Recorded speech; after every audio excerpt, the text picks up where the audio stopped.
Welcome to a journey of enlightenment and wisdom, where we explore timeless life lessons from one of history's most profound spiritual teachers, Gautama Buddha.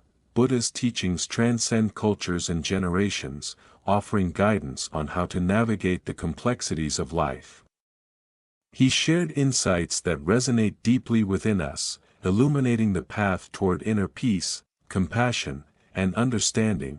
In a world filled with distractions and uncertainties, the lessons of Buddha remind us of the importance of mindfulness, the power of love and compassion, and the necessity of self-reflection.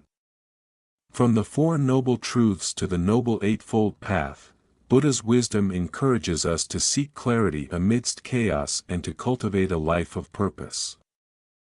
Join us as we delve into these life lessons, drawing inspiration from Buddha's teachings to enrich our lives and the lives of those around us.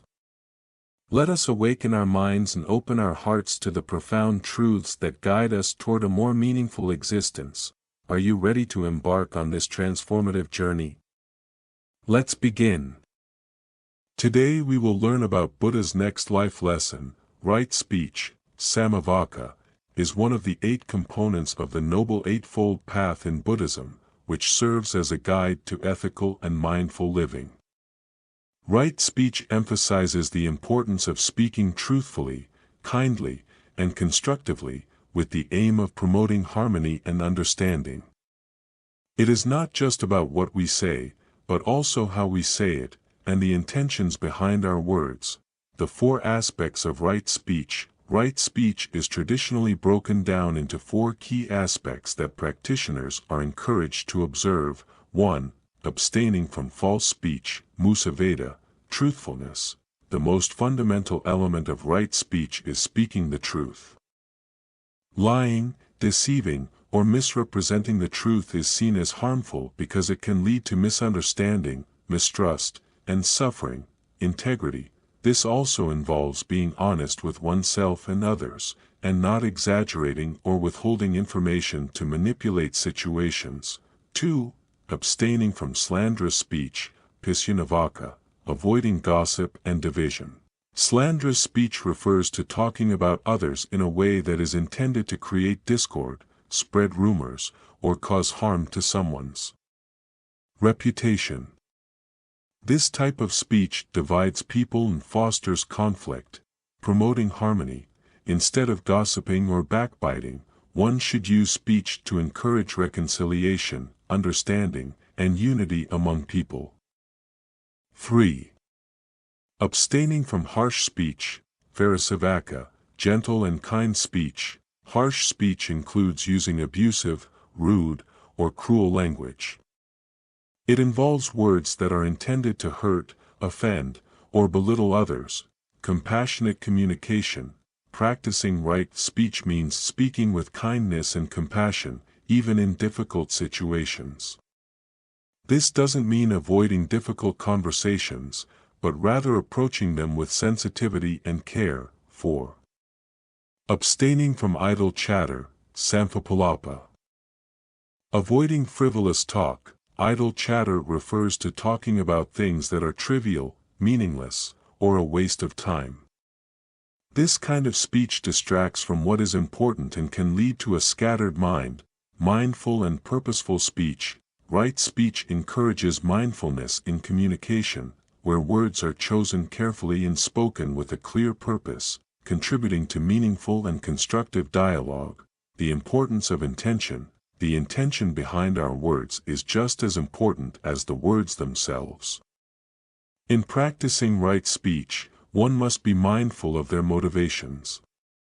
Speaking out of anger, jealousy, or a desire to harm contradicts the principles of right speech.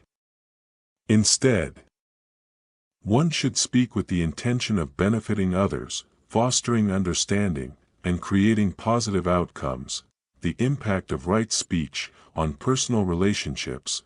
Right speech nurtures trust, respect, and intimacy in relationships. By communicating honestly and kindly, relationships are strengthened, and misunderstandings are minimized. On society, when practiced widely, right speech contributes to social harmony. It reduces conflict, builds bridges between communities, and promotes a culture of respect and empathy. On the individual, for the speaker, practicing right speech leads to greater self-awareness and self-discipline. It fosters inner peace, as the individual is less likely to feel guilt, regret, or anxiety over their words. Challenges in practicing right speech. Practicing right speech can be challenging, especially in situations where there is a temptation to lie, gossip, or speak harshly. It requires mindfulness, patience, and sometimes courage to speak the truth or to refrain from speaking when silence would be more beneficial. Practical tips for practicing right speech: pause before speaking. Before saying something, take a moment to consider if it is true, necessary, and kind. Listen actively. Practice active listening, which shows respect for the speaker and helps in responding thoughtfully. Choose words wisely. Use words that uplift, encourage, and bring clarity rather than confusion or harm. Apologize when necessary.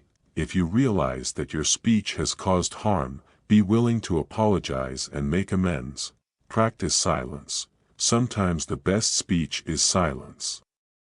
If your words won't improve the situation, it may be better not to speak. Conclusion: right speech is a powerful practice that extends beyond mere verbal communication. It encompasses the ethical use of language, the cultivation of positive relationships, and the development of mindfulness and compassion. By observing the principles of right speech, individuals can contribute to a more harmonious and understanding world, while also progressing on their own spiritual path. A short story on right speech: The Weaver's Wisdom. In a small village nestled between the mountains, there lived a wise old weaver named Arun. Known for his beautiful fabrics and intricate designs, Arun was also admired for his gentle and thoughtful way of speaking.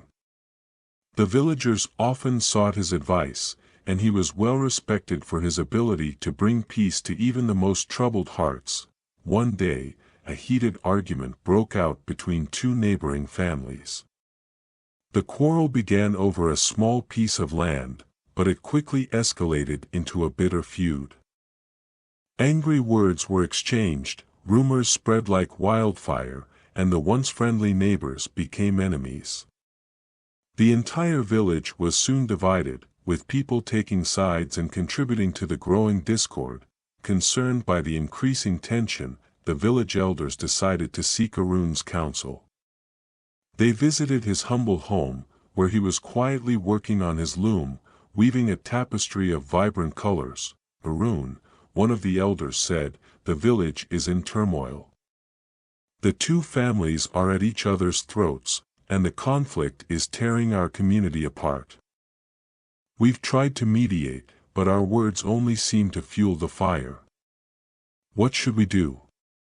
Arun paused his work, looking thoughtfully at the fabric in his hands. "I will help," he said softly. "But first, I need you to gather both families at the village square tomorrow morning." The next day, the villagers gathered at the square, curious to see how Arun would resolve the situation. The two families stood on opposite sides, their faces hard with anger and resentment. Arun arrived, carrying a small bundle wrapped in cloth. He stood between the two families and, without saying a word, began to unravel the bundle. Inside was a beautiful, unfinished tapestry, woven with intricate patterns but with a large tear running through the middle. "This tapestry," Arun began, "was once whole and strong, much like our village. But a single tear can weaken the entire fabric, causing it to unravel. If left unchecked, it will eventually fall apart." He held up the tapestry for everyone to see, letting the significance of his words sink in. The villagers watched in silence, understanding the metaphor. Arun then took out a needle and thread from his pocket. "To mend this tapestry," he continued, "I must use careful stitches. Each stitch must be placed with precision, patience and care, or the fabric will never be restored to its former beauty. He began to sew, his movements slow and deliberate. As he worked, he spoke in a calm and steady voice. "Words are like threads in the fabric of our lives," Arun said.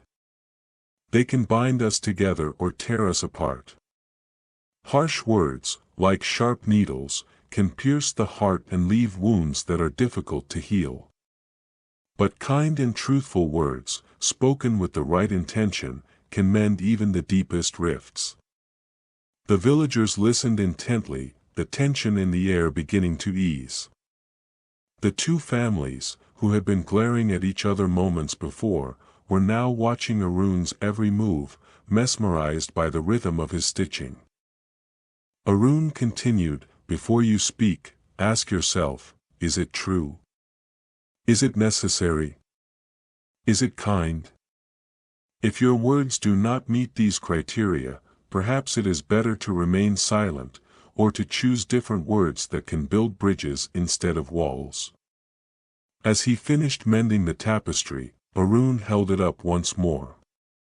The tear was now barely visible, the stitches blending seamlessly into the fabric. "This tapestry is like our village," he said. "It is fragile, yet resilient. With the right care, it can be restored and strengthened. Let us all remember that our words have power, the power to hurt or to heal, to divide or to unite." Moved by Arun's wisdom, the two families looked at each other. Their anger replaced by shame and regret. Slowly, the heads of the families stepped forward, extending their hands in a gesture of reconciliation. "We are sorry," one of them said, breaking the silence. "We have let our words poison our hearts. Let us mend our relationship, as Arun has mended the tapestry." The other family nodded in agreement, and they embraced, their feud forgotten. The villagers cheered, relieved to see peace restored to their community. From that day on, the villagers took Arun's lesson to heart. They became mindful of their words, speaking with truth, kindness, and purpose. The village flourished once more, bound together by the threads of understanding and respect. And Arun, the wise old weaver, continued his work, knowing that the most beautiful tapestries are woven not just with skillful hands, but with a mindful and compassionate heart. Thank you for joining me on this journey through the timeless wisdom of Buddha. We've explored profound life lessons that offer us a deeper understanding of suffering, the nature of our desires, and the path to true inner peace and liberation. The Four Noble Truths teach us to recognize and accept the reality of suffering, to understand its origins, and to believe in the possibility of its end. By following the Noble Eightfold Path, we can cultivate a life of mindfulness, compassion, and wisdom, leading us to profound inner transformation and lasting happiness. Remember, these teachings are not just ancient philosophies but practical guides for our everyday lives. Whether it's through right understanding, right action, or right mindfulness, each step we take on this path brings us closer to a state of balance and serenity. As we conclude, I want to extend my heartfelt gratitude to each of you for your time, attention, and openness to these teachings. Your willingness to learn and grow is the first step towards a more enlightened and peaceful existence. Thank you for being a part of this journey. If you found value in these lessons, please share them with others who might benefit. Together, we can spread the light of wisdom and compassion in our world. Until next time, may you walk your path with mindfulness and may your life be filled with peace and joy. Namaste.